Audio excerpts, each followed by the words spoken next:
it's going to be a spoiler, so we succeeded with our campaign. So we managed to raise 136% of our goal. And the second thing is, I don't think I'm an expert, and I don't think I know how to run a crowdfunding campaign, because I did only one of those. And what I can tell you today is what we did, why we did it, how we did it, and what we learned. But I think you all will just take something from it that's inspiring, but don't treat it as, some knowledge. I will talk about my experience. So, first of all, the simple answer to this question, why crowdfunding, will be that we had no money to print the magazine. And of course, this is the simple answer, and the longer answer is that we wanted to be really independent. We had an idea for the magazine, which will be not founded by some big publishing houses or advertisers, only by readers. And we spent some time meeting with writers, journalists, and other people, and asking them what they think about the idea. And they all said, okay, this is amazing, there is no such magazine in Poland. But we didn't really know what do readers think. And we didn't do any survey, we didn't do any big research on what people want to read and how they want to read it. We trusted our guts, but we also thought it's too little to start a magazine. And so what we did, we had an idea, we had the title, we gathered writers and contributors. We found a really cool graphic studio, and they did the logo. But and we also had articles and illustrations and everything. But then we thought how to raise. We asked ourselves, how are we going to raise the money? Because the main idea was that we didn't want ads in our magazine. And some people told us, you're crazy, you're not going to make it. How do you want to publish a printed magazine without ads? But we looked at...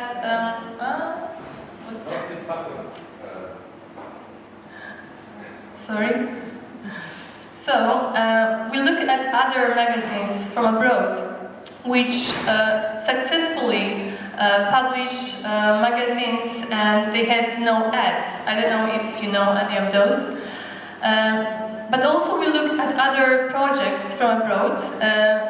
The previous speaker already mentioned the correspondent. I don't know if you know, but they raised €1 million. I think it was €1 million on Kickstarter. So we didn't dream about raising 1 million zloty even, but we thought, okay, they did it. Maybe we can raise some smaller sum of money. Again, we didn't do a huge research on crowdfunding. Of course, we knew some cool campaigns like the correspondent. We also took part in some crowdfunding campaigns ourselves. We paid some money to them, but we started from, it was the same as with the idea. We thought, let's trust our guts. Let's be honest and let's be simple. And we chose a domain, a website, which was the simplest and it had the coolest design. Because I don't know if you know any other websites. They look differently and some of them have not the best name or not the best design, and we thought this one is the coolest and the closest to what we wanted to do with our project. And of course we explained who we are, we told people what we want to do, we underlined the fact that we don't want ads and that we trust that people are gonna somehow understand that if we have no ads and no big money behind us, then we need them to participate. And we wanted to show them that we actually have the magazine almost done. So we asked our graphic designers to prepare a couple of mock-ups, a couple of spreads, and we wanted to show that we're almost ready, we just need money for the print. So here are a couple of mock-ups of how the magazine looks today. And rewards. We also wanted to be simple with rewards. We had just a couple of them. The first one was saying thank you on Facebook. It was a little one. And the next one was the first issue of the magazine with the bookmark. And some others were, for example, first issue of the magazine and notebook, and then first issue of the magazine and tote bag. And then we also had a special reward, which was a mini interview with the donor that would be posted on our website. In the meantime, when the campaign was running, we also contacted some publishing houses, and they donated books so we could add them as a reward. And we also contacted some friends, for example, quite well-known comic illustrator who donated a couple of his books with autographs, and that's what people liked. There was even a friend of mine who was a hairdresser, and she was like, and she's also an artist, and she was like, I like your idea so much that I'm gonna cut a couple of people's hair, so you can, put it as a reward on your crowdfunding campaign.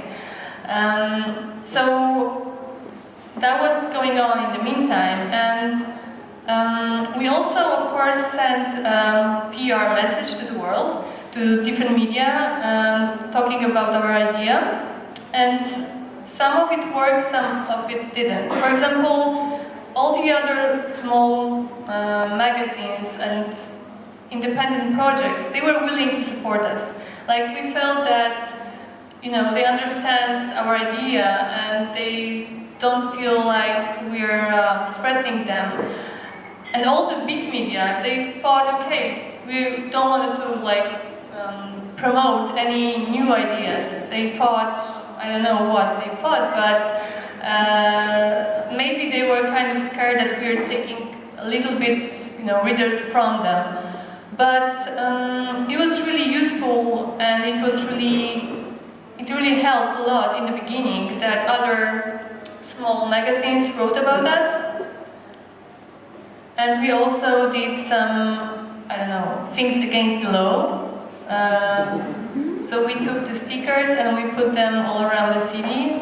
I'm not sure if it worked, but I hope it did.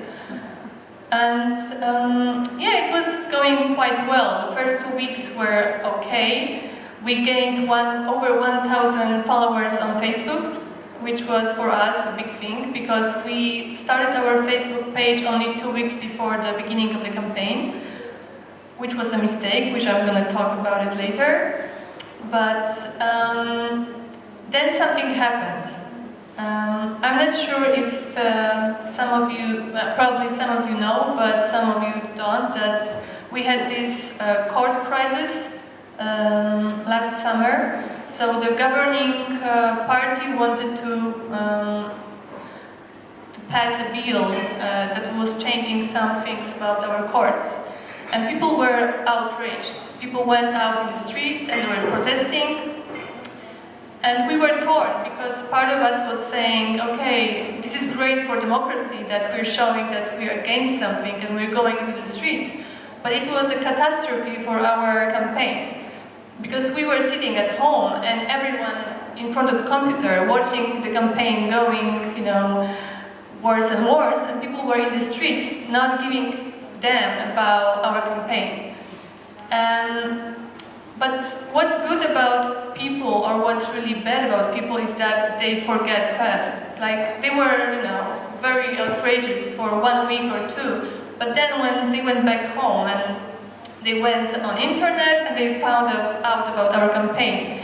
And what really helped, and what actually changed the game, because I think it was half way of our campaign, that my brother, who works for a bank, he said he made analysis and that we're not going to make it. He was like, you will have, I don't know, maybe 60% chance that you're going to make it, but I don't think you will. And we were already thinking we did everything we could. We can't do anything more, so let's see how it goes. And then a couple of famous journalists shared information about our campaign. For instance, this guy, and he has like more than 140,000 followers on Facebook, and that really helped. Like we didn't ask him to do that. We didn't really ask people to share information about our campaign. We were hoping that people are going to like it and they're going to do it because they want to. And some of them did, and I think they kind of, help us to actually reach the goal 4 days before the end of the campaign. And our goal was 35,000 zloty, but in the end we gained 40,000, more than 40,000, 4 days before the end. And we decided we're not going to finish it. I mean, I wanted to go to bed and sleep for another month, but we decided to continue the campaign. And we added a new reward, which was the second issue of the magazine. Because we thought, okay, maybe there are some people who donated, and their reward is going to be the first issue. But maybe they want to donate some more money because they like the idea and they're happy that we already succeeded. And we already had ideas for the second issue, so we put it online, and a lot of people got that reward. And in the end, we gained 47,000, more than 47,000 zloty in just 32 days, and 751 people, or we had 751 donations. And it was a big success, but we learned a lot through that process. And we learned that crowdfunding is a hard work. Like really, when I started crowdfunding, I thought I'm going to press start and it's all going to happen, that after 1 month we're going to raise money or it's not going to happen. But in the meantime, I learned that you have to wake up every day and work really hard for each dollar or zloty or all the currencies you're working with. And that is actually really frustrating because you can do everything you want. You can talk about it as much as possible. You can go on the radio, television, get better and better rewards in the meantime for the donors. But in the end, it's people who are going to decide if they're going to donate or not. You cannot force them. But it's hard work, but it's also very rewarding. Like, I don't think projects which start with other financing, they don't get the same thing you get when you're crowdfunding. Because with crowdfunding, you immediately know that people want your project. It's not even there yet. It's not physical, If it's a magazine, you didn't print it yet, and they're already telling you they like the idea. So some people who start their project, they have to wait months before they get the feedback. And with crowdfunding, you get the feedback even before you start it. So it gives you a huge kick, and it gives you huge confidence in what you're doing. So we did everything, ourselves. We made a homemade video.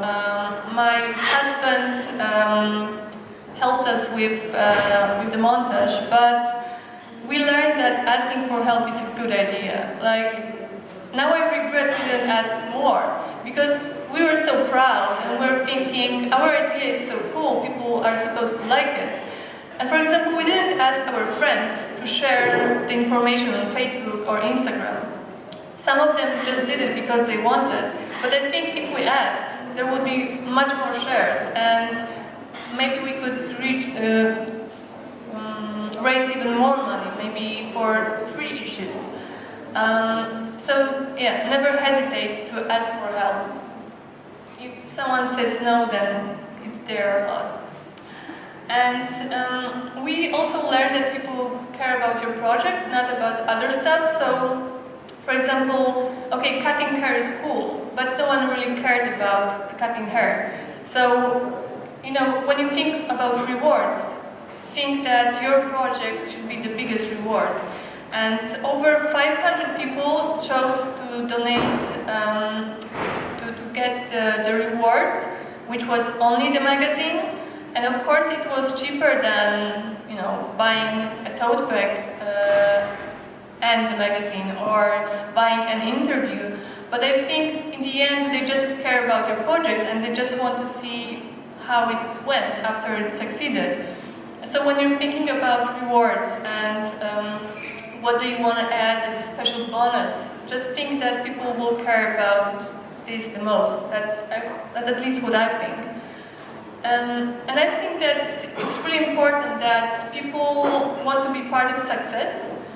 So for me it was very surprising that so many people donated money after we gained our goal, you know? That's really surprising because I thought they will say, okay, they did it, so that's the end of the campaign, right? And I saw so many people who didn't believe in the project in the beginning, but when they saw that we reached our goal, they thought, okay, I want to be part of it. I want to have the magazine as well. So when you're thinking about how much money you want to raise and how to communicate with people, just have that in your mind. That's the thing about our Facebook. We started Facebook 2 weeks before the campaign, and I think it was too late, but for many reasons we did it that way. But if it's possible, start your social media much earlier and try to get the community, the members that you're going to communicate with during the campaign. Because, okay, we did succeed.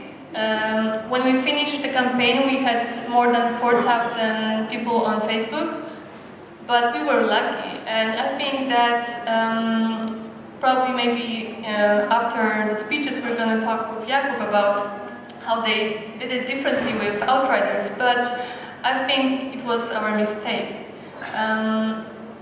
And the last thing is that you should predict the unpredictable, because maybe there are not going to be protests against the card bill, but something's going to happen. If you're planning a campaign which is going to last 30 or 40 or 60 days, the volcano is going to erupt, someone's going to get killed, someone's going to get, someone's going to sleep with someone in politics and in show business.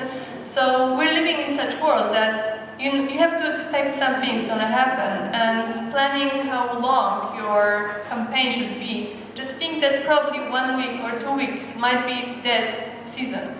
We also started our campaign during holidays, which is stupid again, because people go abroad, they go on holidays.